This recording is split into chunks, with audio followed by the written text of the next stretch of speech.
Many of the most competitive weapons in the game today are craftable. This means no grinding for a god roll that you'll never get, you just need to get the red borders. I've actually had a lot of you guys commenting asking about certain weapons, if they're craftable or not, so today I'm going to go over what I think are the top 10 best craftable PvP weapons. We're also going to go over all of their god rolls, so if you like PvP or this type of video, I have a lot of that on my channel, so check it out. Okay, now to start it off, I want to say that these are in no particular order. They're not ranked or anything. It's just a top 10. So we're going to kick it off with a sniper, the Beloved. This is a top probably 2 sniper in the game, in my opinion. It is my go-to sniper. If I'm sniping these days, I'm probably going to be running this one.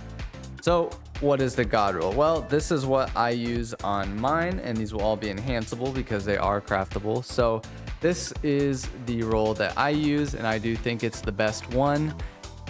If you don't want to use moving target, I think you can go with quick draw. To me, those are the only 2 options. I would not touch incandescent or box breathing. I know some people do, but I think they're just a lot worse than moving target, to be honest. So I don't touch any of the other perks, just quick draw or moving target, and then you always want to run snapshot. So this is, like I said, one of the best snipers in the game. So if you haven't used this already, definitely give it a go. It's very good. Next up, we have one that might surprise some people. We have the Fang of Ear Utes. This is a scout rifle. Now, normally I wouldn't touch a scout rifle because I don't like scout rifles, and honestly, they're not very good. But this one is actually pretty cracked, especially on some of the bigger maps that we keep getting in trials. So, this is the only one that I don't have crafted. I'm still working on getting it crafted myself, but I do know the god roll, and it is going to look something like this, enhanceable. Now for the masterwork, maybe range or stability, I don't know. This is the one I'm not sure on because like I said, I don't have it, but we'll put range for now. So the most important part of this is you want precision instrument. This will allow you to 4-tap people at all times. So as long as you have precision instrument, you will be 4-tapping, as you can see down here. 4 headshots will get you a kill. Now, if you take it off, it's 4 in a body. So your TTK actually goes up pretty greatly when you take off precision instrument. So you need that. If you don't want to use keep away, you could probably use maybe rapid hit is probably the next best option. I don't really know if I'd mess with any of the others. I don't think it's really worth it, but keep away is really good. So I'd either go rapid hit or keep away. Now this thing is actually pretty crazy, especially like I said on those big maps. I'm definitely working on getting this crafted, so if you haven't tried this out, definitely give it a go. This is going to be one of the harder ones to get because it is a raid weapon, but this is a very good scout rifle. I'd say it's the best scout rifle in the game potentially. I don't know, I'm not a scout rifle connoisseur, but yeah, give this a go if you have it. Next up, we have a sidearm, the Drang. So the Drang is one of the best sidearms in the game. It might be the best legendary sidearm in the game. It's very good, especially on a controller. So this is the roll that I use. I use small bore, accurize, moving target, and Zen Moment.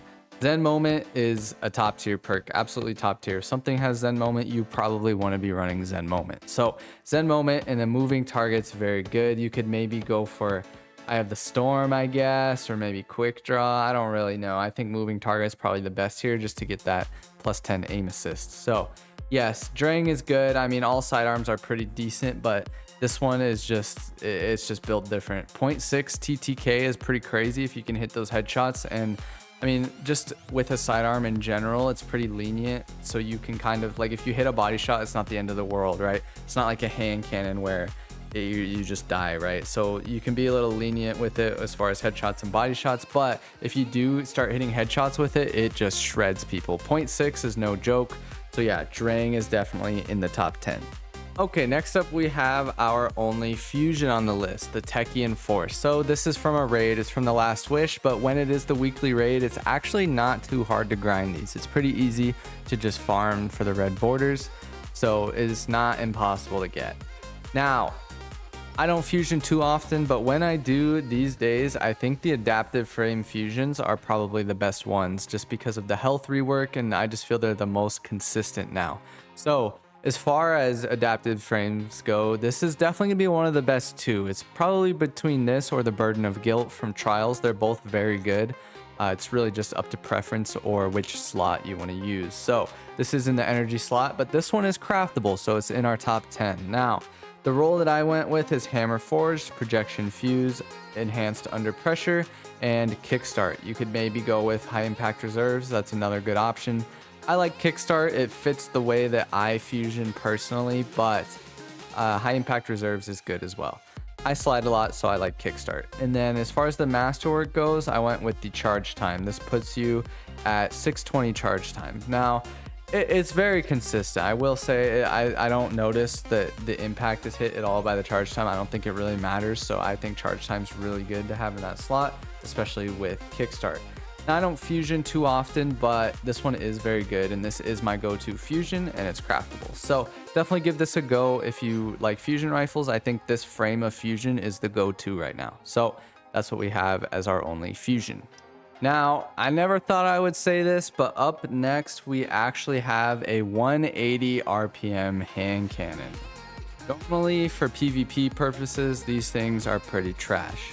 However, this one is simply built different. So as you all know, this is like the best go-to one. A lot of people run this. This is no secret, but you want something like this with enhanced precision instrument. If you haven't noticed, precision instrument is a very good perk. So that is what we're going to be using. I think I went with a range masterwork on mine. And yeah, something like this is what you want to craft. This, you basically need precision instrument, and you want the enhanced version if possible. And then you could do keep away or probably fragile focus. Those are going to be your two best options, I think. But what it does is anyone who's under 6 resil, it will let you 3-tap them, which is pretty crazy. That puts you at like a 0.67 TTK. Now, if you are above that, it is still a 4-tap, so it's not great. But any hunter, basically, if you run into a hunter, you're going to 3-tap them. And it is important that at the time of recording this, hunters are like 60% of the crucible. It's just prismatic hunters. So right now, this weapon's very good. It does 3-tap most hunters. Also, if you get a damage buff going, like with Bacchus, you can 3-tap someone even with 10 resil. So if you use the Mask of Bacchus, that will give you basically Arc Surge. It buffs your arc weapons. You will be able to just 3-tap everyone. So it's very good with any sort of damage buff like that. Yeah, overall, it's just a 180 hand cannon that's very good. And honestly, the way that 180s are, the only way that they're ever going to be good is if they can 3-tap. The 4-tap just takes too long. It's not going to be competitive. But any 180 that has a way of consistently 3-tapping is going to be good. So Sightline Survey is definitely, I wouldn't say it's like a top tier weapon, but it can be very good, especially if you're going against other hunters. Okay, next up we have a shotgun, the Someday from the Pale Heart. Now, this is a precision frame shotgun, which is the best frame of shotguns in my opinion. And this one is very good. I actually run this. This is my go-to shotgun in that top slot if I'm not running conditional, that is. So as far as perks go, there's basically 2 options. This is what I run. I run Elemental Capacitor and Opening Shot. You're gonna run Opening Shot here. It's just the best go-to option on a shotgun in general. So this isn't gonna change, but if you don't wanna run Elemental Capacitor, you would wanna run Threat Detector. Now, I will say, do not get it confused for Threat Remover. Do not use Threat Remover. I made that mistake, and let's just say that this title of this perk is very accurate. This thing is some trash. So don't run Threat Remover, make sure it's Threat Detector.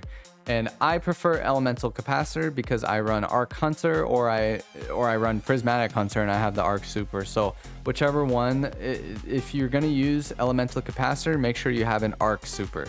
If you're not using an Arc Super, Threat Detector is much better. So yeah, Threat Detector, or if you're on Arc, you can run Elemental Capacitor, because if you have this on Arc, you can just see the stats. Like with Opening Shot in this roll here, you have 100 handling and 100 range, which is obviously crazy. Those are the 2 perks you want. You also have pretty high aim assist for whatever that's worth on a shotgun. But this is just a crazy shotgun. Honestly, it's one of the best shotguns in the game. So don't sleep on this. Definitely give it a go. Try out this roll on Arc. See if you like it. Gives you 100 handling. I mean, just look at like these stats. This is crazy. You have 100 handling and 100 range on a precision frame. So you can't really ask for more than that. I use this in Matador for my shotguns, but as you can tell, obviously this one's craftable. So this is definitely my go-to in the kinetic slot. Now, speaking of kinetic shotguns, we have a kinetic Slug Shotgun, the Heritage from the DSC raid. Now, this is one of the best slug shotguns in the game. I actually did a slug tier list, and so check that out if you want to know all of the details. But This is definitely in the top tier of slug shotguns.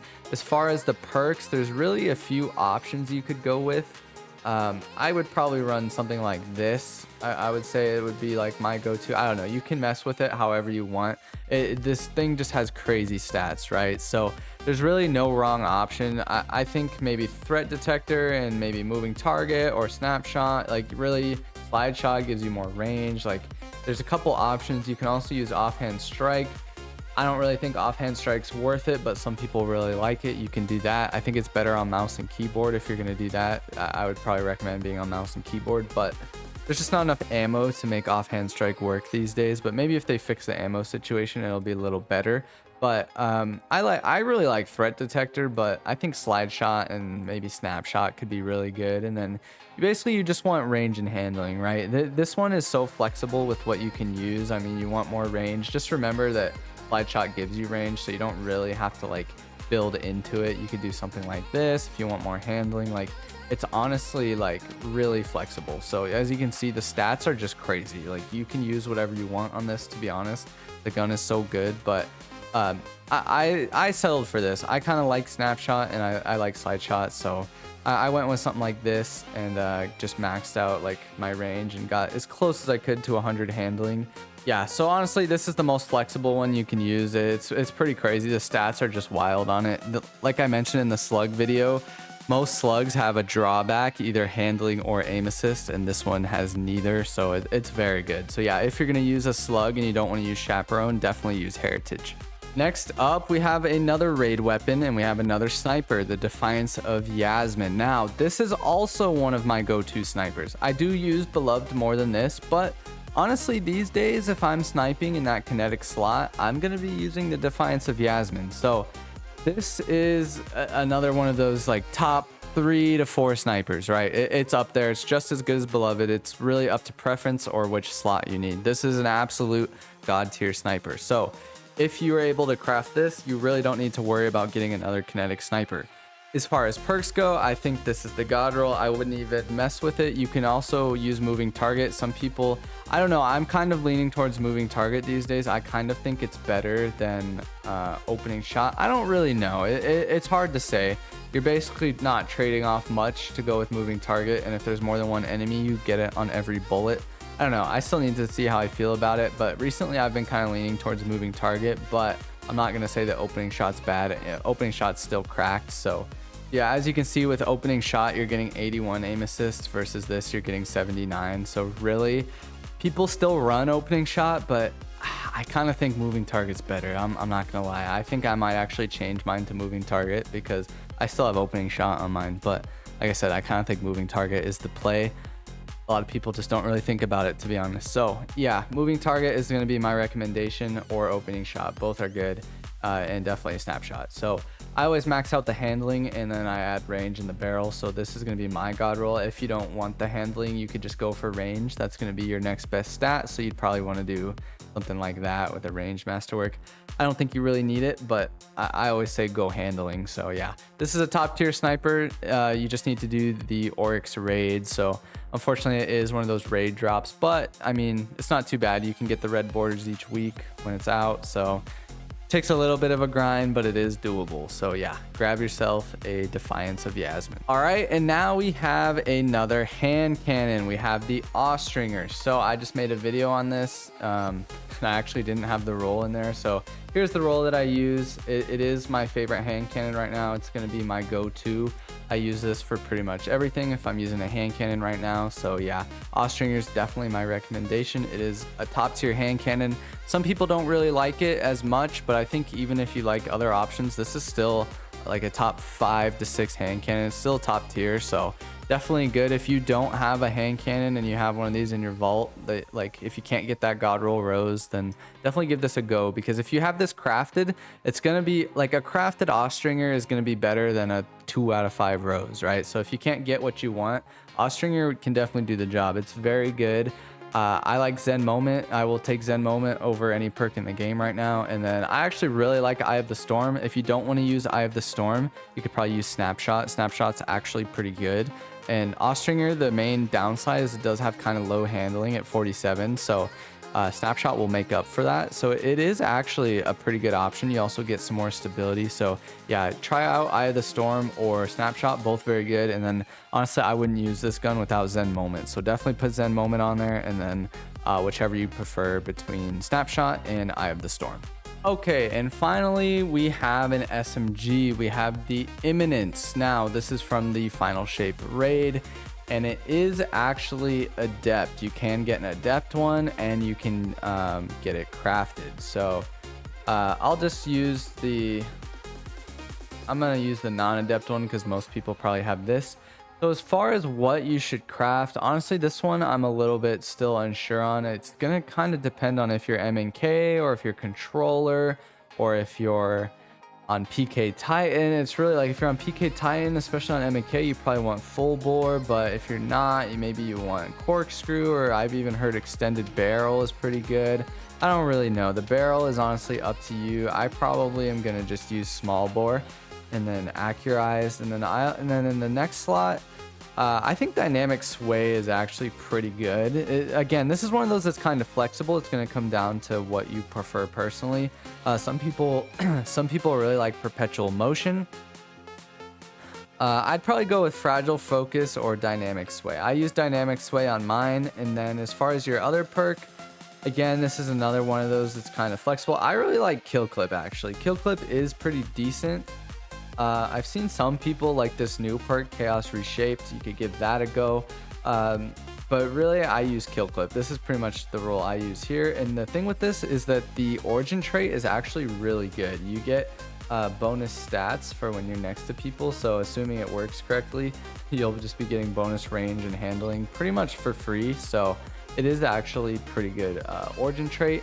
And again, this will be enhanced. And so overall, it's just a very good SMG. I will say when I saw that it came out, I was pretty excited about Slice, but as far as I've been told, Slice actually doesn't work in PvP. So if you sever someone, they actually like just do the same damage. Like, it doesn't actually work. So if this actually worked, honestly, Slice on like a Void Titan or something, you put a shield down, you get over shield, and then you have Slice. Like that'd be pretty much just be a free win. So if they ever fix that, then I probably will use Slice on mine, but for now I use Dynamic Sway. So this is probably the best SMG in the game other than Shayura's Wrath.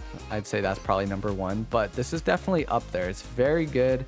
And then I'd probably use a Range Masterwork. Again, the role is a little flexible here. It's going to just depend on personal preference and probably input as well. If you're on MNK, SMGs are a lot different than on controller. Like on controller, you kind of want some stability a little bit. It helps out. On MNK, you don't need it at all. So you just max out the range with like full bore or something. So I don't really know. It's going to depend to personal preference, but the gun itself is very good. It's one of the best SMGs in the game. I really like the sights as well. Super clean, very good gun. Definitely in our top 10. All right, and that's going to wrap it up. Those are my top 10 craftable weapons for PvP. Let me know what you think. Let me know if there's one you think I left out, or if you don't like the rules, let me know what role you would use. But as always, I'm Awake, and I'll see you guys next time.